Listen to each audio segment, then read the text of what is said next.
Doctor అయిపోయింది అంటాడేమో, mechanic అయిపోయింది అంటాడేమో. నువ్వు ఎలాంటి పరిస్థితుల్లో ఉన్న యేసయ్య దగ్గరికి వచ్చావనుకో, అబ్బో చాలా కష్టం, చాలా టైం దాటిపోయింది, కాస్త ముందు వచ్చి నడితే, ఒక్క పావుగంట ముందు వచ్చి నడితే భలే ఉండేది అనే దేవుడు కాదు. ఆఖరి నిమిషంలో నువ్వు వచ్చిన అద్భుతమైన జీవితాన్ని మలుపులు తిప్పే దేవుడు ఆయన.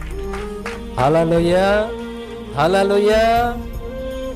నువ్వు ఎంత పాపంలో చిక్కుకున్నా, ఓడిపోయిన జీవితాన్నే జీవిస్తున్నా, పరిశుద్ధంగా బ్రతకాలని కిందపడి మీదపడి కామ క్రోధ లోభ మోహ మదమాత్సర్యాలను జయించాలని, పరిశుద్ధంగా బ్రతకాలని నువ్వు ఎంత ప్రయత్నం చేసినా నీ వల్ల కాలేదా? నా వల్ల కాలేదంటావా?